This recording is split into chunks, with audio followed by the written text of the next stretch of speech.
What can you tell us about these economic initiatives which are essentially key to Pakistan, stabilizing Pakistan's financial situation? And I mean concrete steps. Is your government considering actively acting on moving forward the privatization list and these investments and all in the few months that you're here? And do we have a time frame for that? Yes, of course. For instance, in the power sector, there are a couple of discos which are on the list. And by the way, there is a broader agreement in different sections of Pakistani governance structure that certain organizations and outfits needs to be privatized. This is one. We may achieve one or two goals to do it or realize it within these 6 months. What we are trying to do over here is that we will start the ball rolling. We'll initiate that process, and the initiation of that process would be demonstrated by one or two privatization acts being realized completely, focusing and bringing more attention on the power sector. And there could be few others outside the power sectors as well. As far as the other initiatives are concerned, we are looking forward that at least one or two major areas in mines and minerals, we may realize some FDIs in that sector.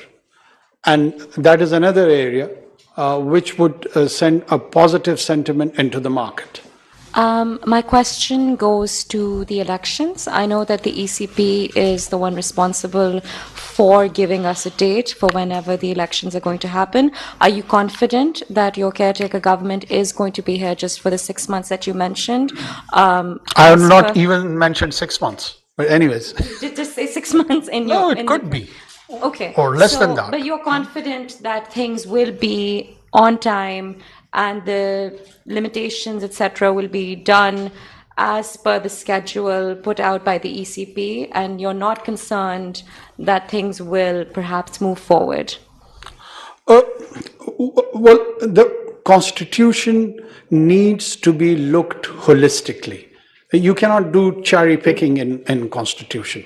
And when I say holistically, all the questions raised in your question or the aspects of your question, the shades, they all are answered within Constitution. Do you, after having census, is it a requirement to do delimitation? Yes, it is. Does that delimitation has to be done by the Election Commission of Pakistan? Of course, it has to be done.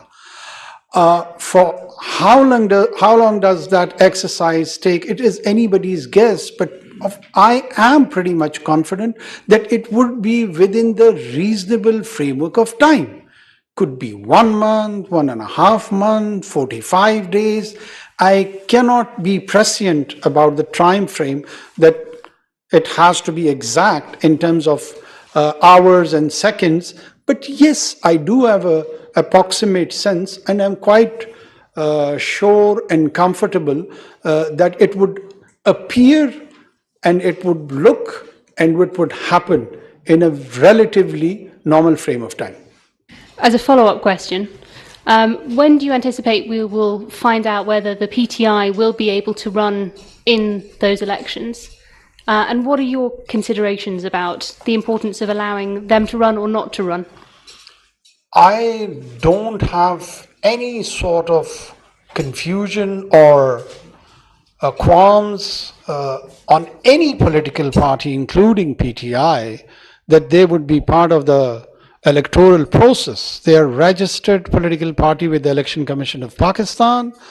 They are constitutionally entitled to field their candidatures in different constituencies. Just like any other political party. I'm even surprised that even this question of them participating in the electoral process, why does it arise? No one has stopping any political party from participating in in a normal constitutional political process. What can be done? What would you like to see done on this, particularly in terms of Pakistan, Afghanistan? Are you more focused on what we're going to do on counter-terrorism or Afghanistan-Pakistan relations? Well, I mean, it's related because Pakistan is saying, as I understand it, that much of the problem is based in Afghanistan, and these guys are sort of operating from Afghanistan into Pakistan. First of all, I think so we should focus and try to appreciate what is going on our western borders. And this surge in attacks of terrorist outfits, either be religious inspired attacks or even ethnic inspired attacks like the form of BLA and BLF and the rest of their associates. One thing which is very important, which has changed the entire landscape, the security landscape of this region, is the leftover gadgets by US and its allies in Afghanistan, which has implications not just for Pakistan, but for the whole region. And very reliable and authentic journalistic literature has been already produced on it. It's not just what Pakistan is saying. It's the literature has been published even in magazines like Foreign Policy and few others. But we do believe this is a challenge which probably was not well thought of. And this is a challenge which needs to be responded. And this is a challenge where we, along with our international partners against the terrorism, need to coordinate, cooperate, and work together. And I believe that in initial briefings to me from the security side, my understanding is that we are already working on that with our partners, be it United States and others, European Union, UK, and the rest of the powers. And this is a problem which has been recognized by anyone and everyone. And these surges are primarily happening because the fighting capacity of these outfits has been enhanced. They are emerging as a new challenge. Pakistan is in the forefront to take this brunt. We have been arguing this for years and years and years when we were accused by our own partners that we are probably having a sort of a double role, or we are not the willing partnership in this so-called war on terror. But we could foresee that a time will come that all these powers will leave this region and it would be us who would be facing the mess. And this is what is exactly happening to us. It has happened to us in 1989. It has happened to us again in 2021. Do we surrender? Do we just leave it as a fait accompli? No. We are planning, we are executing on our own resources. We would reform, when I say we would reform our tax system, it is for the reason we cannot rely on financial assistance to take on our security challenges. We have to raise our own money. And we are doing that. And then spend that money on an area where we can keep our population secure, which is one of the prime responsibility constitutionally of any government.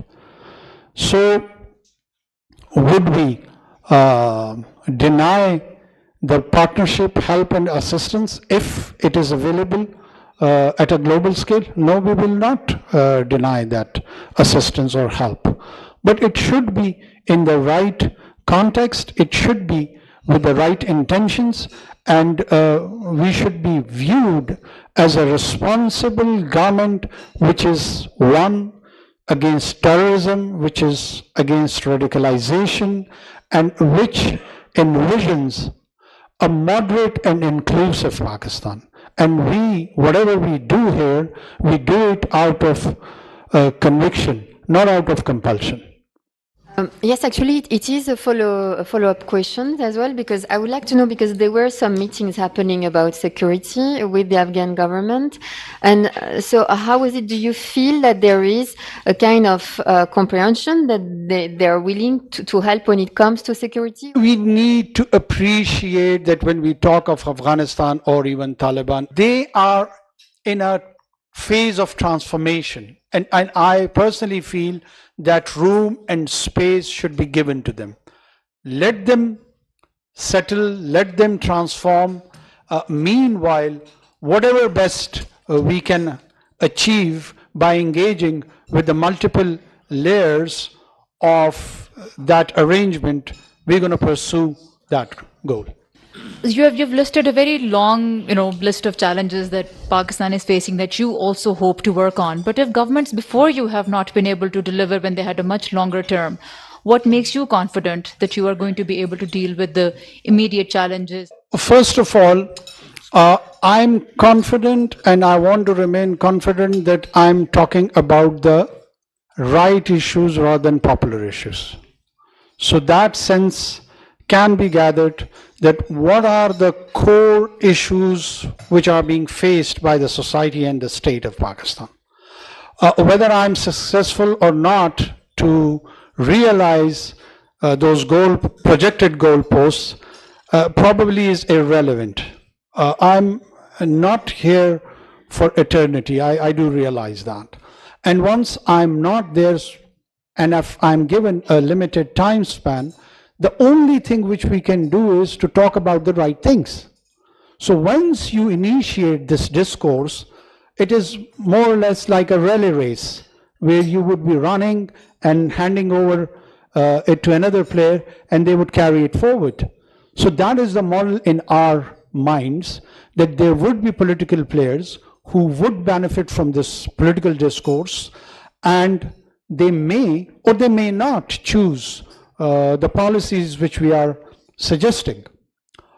But at least this span gives us an opportunity to generate a healthy discourse which we feel is deficient in our polity.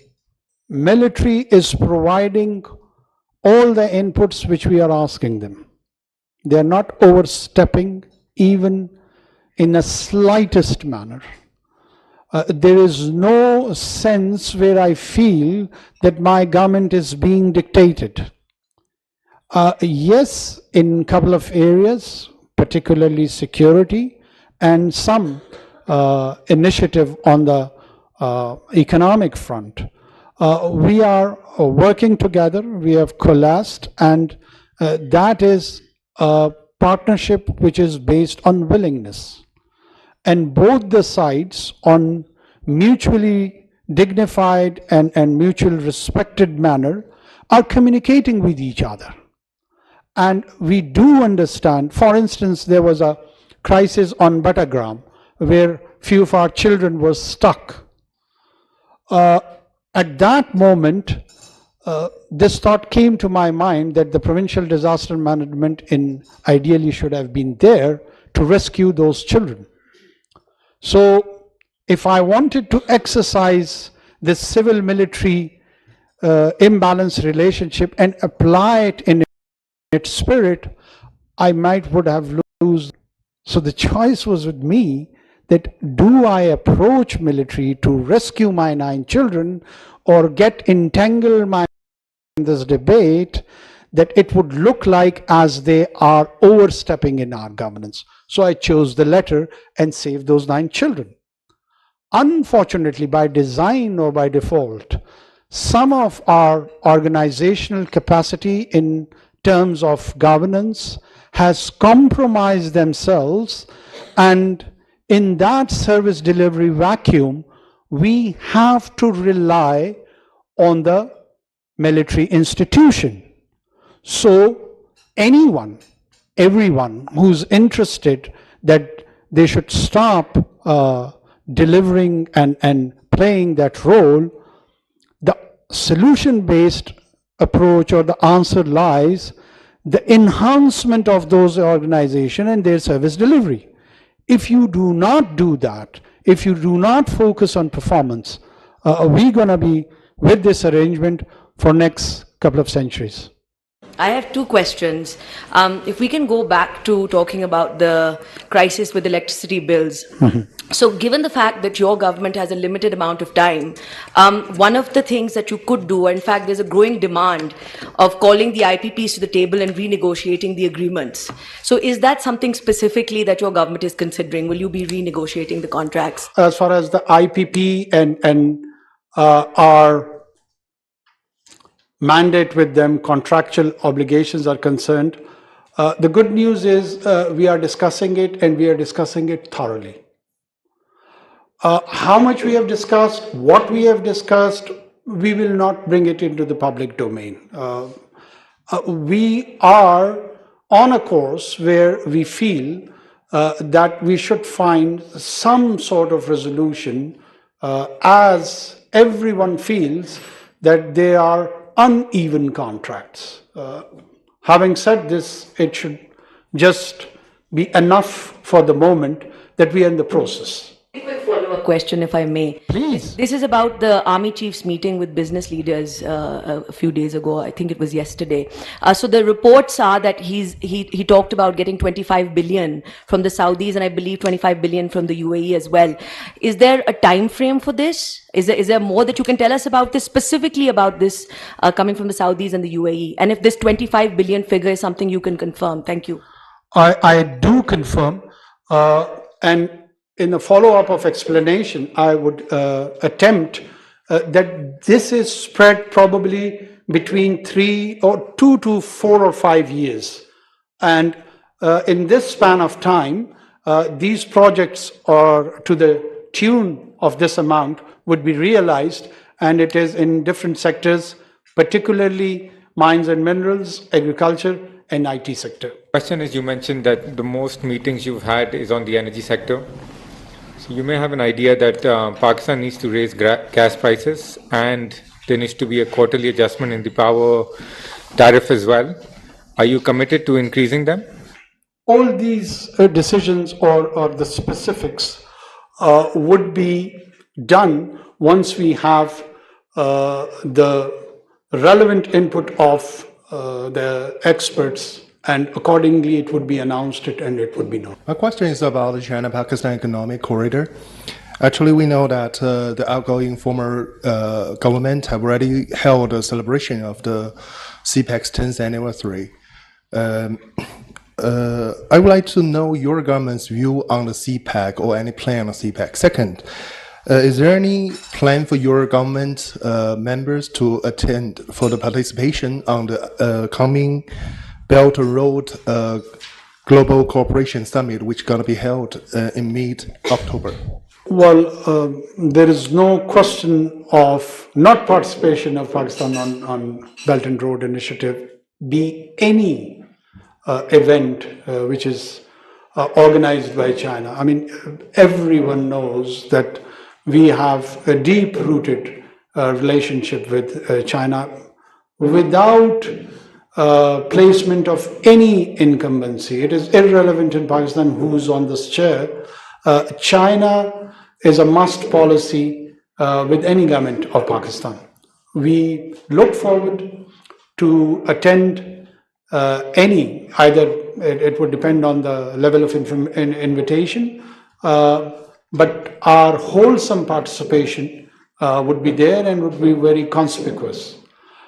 Secondly, the CPAC, we view it with a very positive trajectory that it's going to enter into second or third phase of its projection, and we would fully coordinate and cooperate in its maturing phases, and I am pretty much sure it will bring those promised dividends for which it was initially envisioned. Afghan refugees.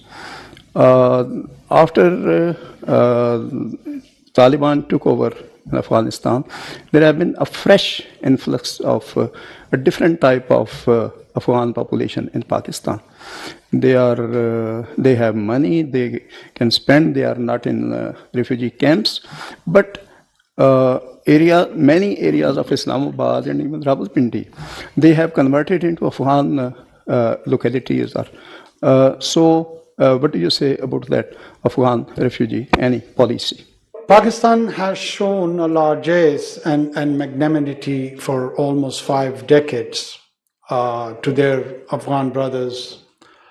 There are 3 types of Afghan individuals in this country. One is the registered refugees in the camp, which according to our conventions to the UN different agencies, we are obliged to provide protection to them. There are around 2.8 million people, registered refugees. Then there are people who are occupying our land space in an illegal manner. They're aliens. And then there are people who have gone and they have penetrated our systems of the government and they are living with identity theft. So there are 3 categories. Government is planning with all the relevant stakeholders, and we are coming up with a policy to this challenge and issue because it's directly now linked to the kind of new emerging threats which we are facing on the count of terrorism. What would be those measures? It's premature to discuss it on a public forum because it may compromise the operational outcomes of those initiatives. But I can assure you that we have a strategic visibility and clarity on this issue, and we are coming up with a plan no sooner than, I'll leave the time frame. We will come up with a policy. First question is, what you think about the international community really want to support Pakistan for the economic cooperation? Is it that your feeling, or is it just a conversation? And second one, defense cooperation between Turkey and Pakistan recently, it's going well. Also Saudi Arabia and other countries, which is they're supporting Pakistan too. Now, as we learned, economically the support is come. So do you have a feeling that for short term or middle term, some positive changes will come for Pakistan? What is your message for that? First of all, I do accept that there is a lot of similarities and commonalities between the experiment of Turkey and Pakistan. The Kurdish question is more or less like what we are facing in Balochistan. Then what is happening across Syria is what we are experiencing to our next neighbor in Afghanistan. Our quasi-democratic experiment where we have a history of alternate role of governance is again very much similar to the experience of Turkey. But economic trajectory or projection, particularly your placement on the borders of the European continent and your bargain position to negotiate with the so-called membership of EU, which if not has win or given you the membership, at least it rose the living standards and the delivery standards of the Turkish society, that it started competing in a very viable economic manner on its own. And it's an amazing experiment, and there is a lot for us to learn. Yes, there is a lot of talk here in Pakistan on sometime on our economic potential, sometime on our strategic placement, sometime we project probably ourselves as the pivot of Asia. I do hear all these things too. Is it just a talk or from where does we take this new optimist inspiration? One, I take it from my province, from where I come. We have got a Titian belt, which is more or less gifted with around, a conservative estimate is around $6 trillion of natural resources, which includes copper and gold, which includes rare earth material. It was already there, so what is new? The new is that we have a economically viable project of Reko, which is happening with the big boys of copper and gold, and it would start working by the end of December. So once it is initiated, it is worth, or more or less near $600 to $700 billion worth project. The two holes, which is H11, H14, is around 3 square kilometer width and around 4 square kilometer length, which has these deposits based on scientific evidence and data, and it has turned the value of that mud into $700 billion.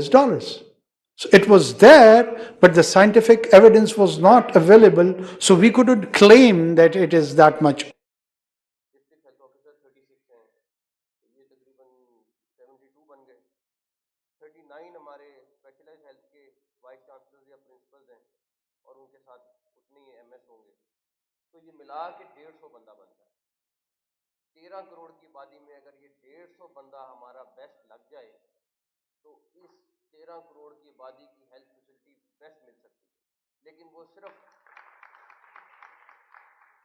وہ 150 لوگ metre کرتے ہیں کہ جو اس میں سے majority اس کمرے میں بیٹھے ہیں. اگر یہ 150 لوگ مشن لے لیں کہ ہم نے ہیلتھ فیسلٹی دینی ہے، اور ڈیفینیٹلی پھر گورنمنٹ سائڈ کے لوگ ہوں گے، لیکن جو پریکٹیکلی فیلڈ میں لوگ ہیں وہ یہ 150 ہیں، تو کیا ہم 13 کروڑ کی آبادی میں یہ 150 لوگ صحیح اپوائنٹ نہیں کر سکتے؟ میں ابھی منسٹر اور سیکرٹری بیٹھے ہوئے ہیں، ہماری لٹرلی کوشش ہے کہ کسی بھی جگہ پہ کسی کے کہنے پہ یہ ہیلتھ میں کتنا پریشر آیا، سارا کچھ ہمارا یہ تھا میرٹ پہ بندہ لگانا ہے، جو مرضی ہو میرٹ پہ بندہ لگانا ہے. اور پوری ٹیم نے اس کے اوپر ڈیفینیٹلی پریشر بھی آتے ہیں، 2-4 بھی آپ کو کہتے ہیں، لیکن یہ سیکٹر میں آپ کو گارنٹی دے سکتا ہوں کہ جو لوگ ہم نے اپوائنٹ کیا الحمدللہ ہر بندہ میرٹ پہ اپوائنٹ کیا. اب آپ کا ڈینگی اور پولیو پرائمری والوں کا بڑا مشن ہے، خاص طور پہ ڈینگی آج کل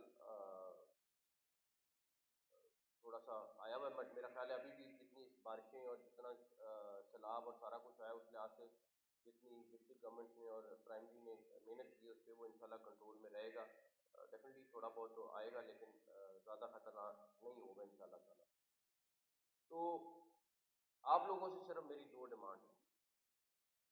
ایک، اگر آپ یہ عبادت سمجھ کے کام کر رہے ہیں تو ایمانداری کے ساتھ اگر ہم کام کر رہے ہیں تو آپ یقین کریں، میں ہاسپٹلس کا مجھے تعداد نہیں یاد کہ میں کتنے ہاسپٹلس میں وزٹ کر لیا ہوں، آپ کو پہلے 10 منٹ میں پتہ چل جاتا ہے کہ اس ہاسپٹل کا ایڈمنسٹریٹر اچھا ہے کہ نہیں اچھا، اس ہاسپٹل کو وہ مینٹین کس طرح کر رہا ہے.